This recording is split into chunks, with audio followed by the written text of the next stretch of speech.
Assalamualaikum warahmatullahi wabarakatuh. Jadi pada kesempatan kali ini, kelompok kami akan mempresentasikan tugas ilmu kesehatan masyarakat materi 5 tentang mencegah penyakit screening di apotek. Anggota kelompok kami yang pertama Aldi Trianaldi, NIM 162, lalu Mila Saris, NIM 163, kemudian saya sendiri, NIM 164, lalu Muhayyad Budi Utomo, NIM 166, yang terakhir Yasinta Uzdah, NIM 167. Pengertian screening. Screening adalah aplikasi sistematis dari proses tes untuk orang-orang yang sebelumnya tidak mencari perhatian medis untuk suatu kelainan. Untuk mengidentifikasi individu yang cukup berisiko terhadap kelainan tersebut untuk menjamin penyelidikan lebih lanjut. Ini bukan layanan itu sendiri, tetapi merupakan komponen dari strategi yang lebih luas yang dapat mencakup diagnosis dan selalu mencakup rencana tindakan untuk promosi kesehatan dan pencegahan atau pengendalian penyakit. Istilah screening menyiratkan penggunaan laboratorium atau tes titik perawatan, tetapi mungkin melibatkan penggunaan kuesioner penilaian risiko, pemeriksaan fisik, observasi saja, atau mungkin menggabungkan metode. Prinsip screening, terdapat 3 pendekatan luas untuk screening, yaitu population based atau berbasis populasi. Pendekatan berbasis populasi berusaha untuk menyaring semua orang. Lalu ada selektif. Screening selektif menargetkan kelompok berisiko tinggi. Opportunistic case detection atau deteksi kasus opportunistic. Deteksi kasus opportunistic melibatkan penyediaan tes screening kepada individu selama pertemuan rutin dengan sistem perawatan kesehatan.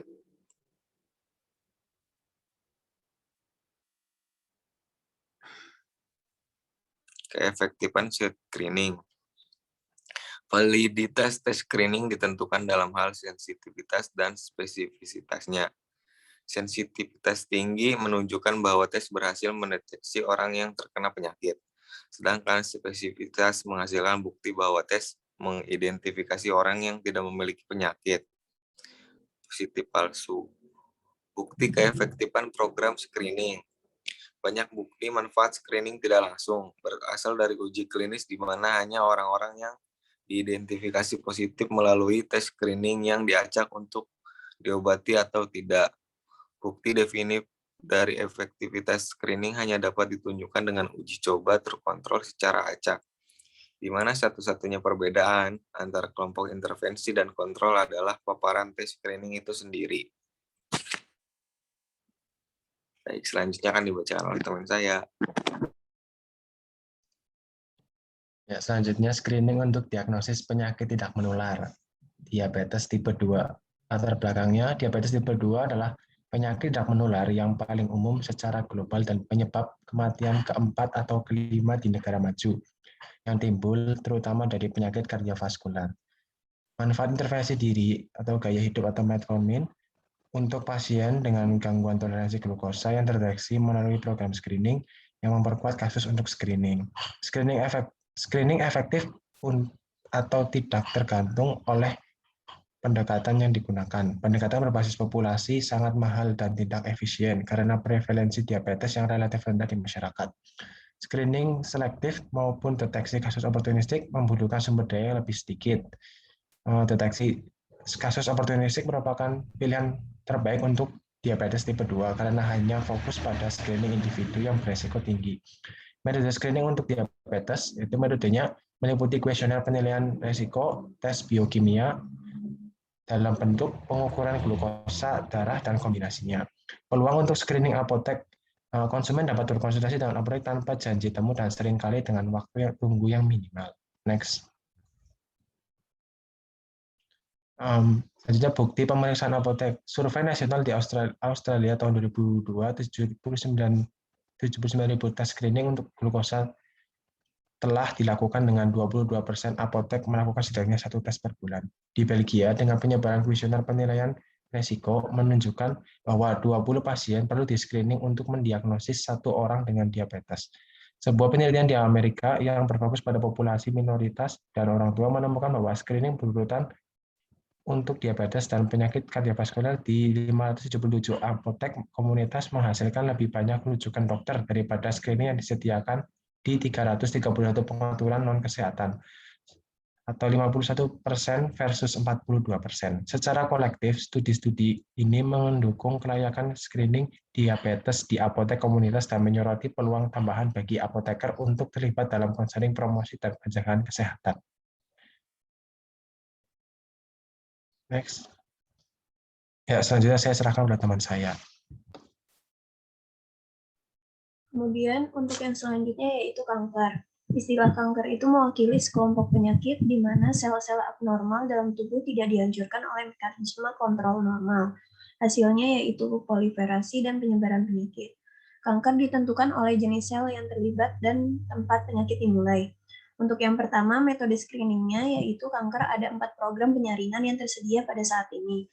Untuk kanker serviks menggunakan tes Papa Nicolau atau PAP untuk mendeteksi kelainan pada serviks. Untuk kanker payudara yang menggunakan mamografi, kanker usus yang menggunakan tes darah gaib tinja atau FOBT, dan kanker prostat yang menggunakan kadar antigen spesifik prostat dalam darah. Untuk yang kedua yaitu ketersediaan screening. Ketersediaan screening akan tergantung pada sumber daya yang tersedia dalam tinjauan efektivitas biaya dan screening kanker. Banyak negara yang telah mengeluarkan pedoman untuk program screening kanker yang menunjukkan kelompok usia, tes yang direkomendasikan, dan frekuensinya. Kemudian yang ketiga, peluang untuk screening apotik. Karena program screening untuk kanker didasarkan pada screening berbasis populasi daripada oportunistik, penggunaan profesional kesehatan yang memiliki paparan kepada masyarakat umum untuk meningkatkan jumlah mereka yang dapat di-screening adalah pendekatan yang masuk akal. Bagi apoteker sendiri, untuk menghadapi tantangan screening kanker berbasis masyarakat diperlukan program pendidikan dan pemberdayaan. Untuk bukti pemeriksaan apotik, dalam sebuah program Nebraska, AS Apotik mendaftarkan pasien berpenghasilan rendah yang mengalami kesulitan dalam mengakses layanan dalam program screening untuk mamografi dan PAP smear. 40 pasien menerima kupon dari apotik yang kemudian diserahkan kepada dokter. Apotek pedesaan jauh lebih aktif dan lebih mungkin untuk merujuk pasien meskipun tidak ada remunerasi yang terlibat. Area potensial lainnya untuk penyaringan apotek screening untuk kesehatan mental adalah area yang sangat membutuhkan, tetapi membutuhkan lebih banyak bukti. Namun, gangguan tidur baru-baru ini dipelajari dan instrumen farmasi khusus untuk menyaring orang yang berisiko kesehatan tidur yang buruk telah dikembangkan.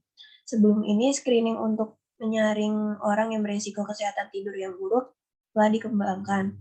Screening untuk kesehatan yang buruk dilakukan dengan buruk dan dari instrumen yang tersedia.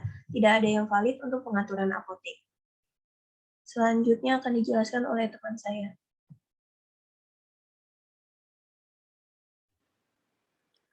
Kardiovaskular.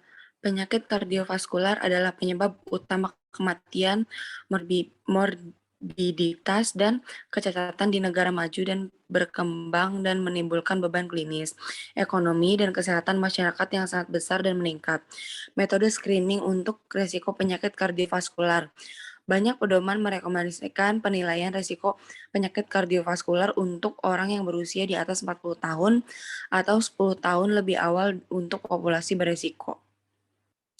Di masa lalu, praktik screening berfokus pada protokol untuk mengidentifikasi faktor risiko individu seperti peningkatan tekanan darah atau kolesterol dan menentukan ambang batas untuk pengobatan. Peluang untuk screening apotek. Kelayakan penyediaan screening di apotek komunitas telah dipelajari dalam uji coba awal. Dalam kasus lain, apotek mengundang orang untuk screening lipid dan memiliki resiko potensial, seperti mereka menggunakan antihipertensi dan diidentifikasi dari catatan pengobatan pasien. Apoteker sendiri tidak perlu melakukan screening, atau bisa juga menggabungkan dengan review obat. Next.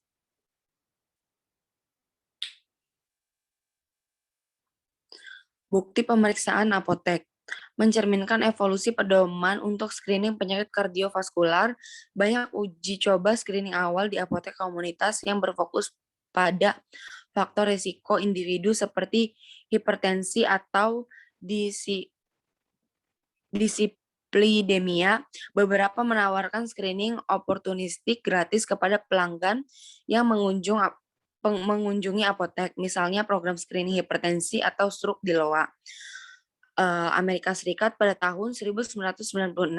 Dari 351 pasien yang di-screening di apotek yang satu ini, 261 atau 62% menderita hipertensi, tetapi 103 pasien atau 29% tidak memiliki diagnosis sebelumnya. Data dari Survei Nasional Apoteker Australia pada tahun 2002 menunjukkan jumlah tes tekanan darah yang jauh lebih tinggi dibandingkan dengan tes kolesterol, yaitu 258.282 versus 12.273 tes selama 12 bulan.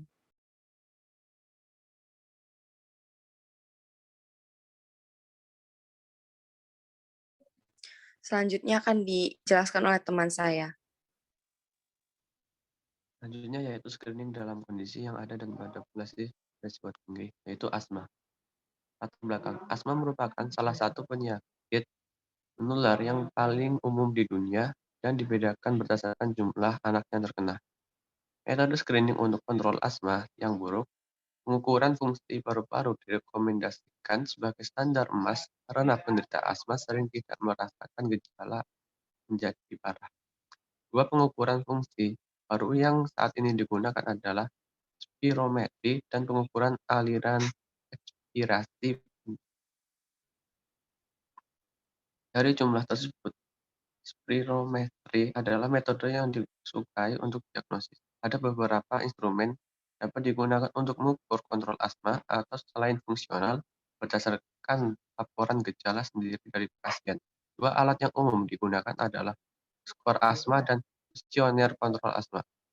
Peluang untuk screening apoteker dapat dengan mudah mengidentifikasi pasien potensial dengan asma yang mereka rawat secara teratur menggunakan catatan pengobatan pasien. Untuk menyediakan layanan menyaring kontrol asma yang buruk, kegiatan semacam itu adalah sederhana untuk memulai pendekatan populasi ke praktik farmasi. Next.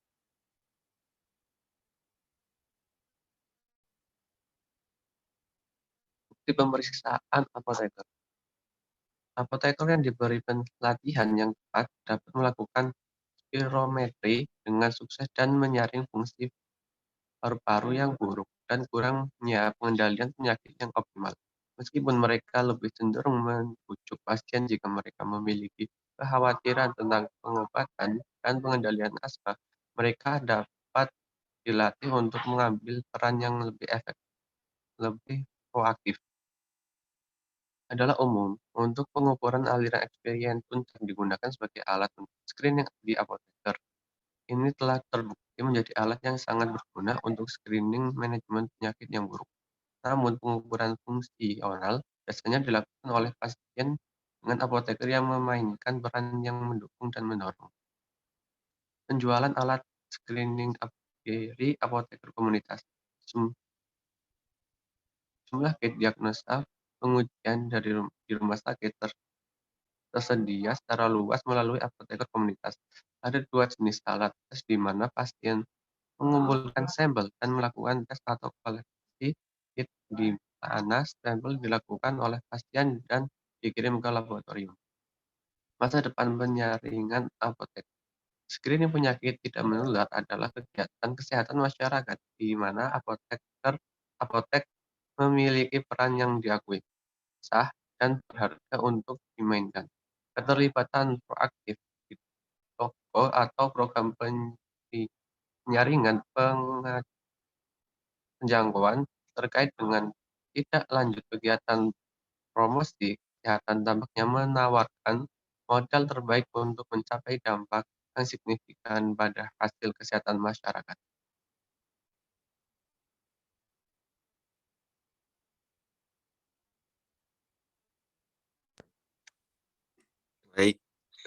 Mungkin sekian presentasi dari kami. Terima kasih. Kurang lebihnya mohon maaf. Wassalamualaikum warahmatullahi wabarakatuh.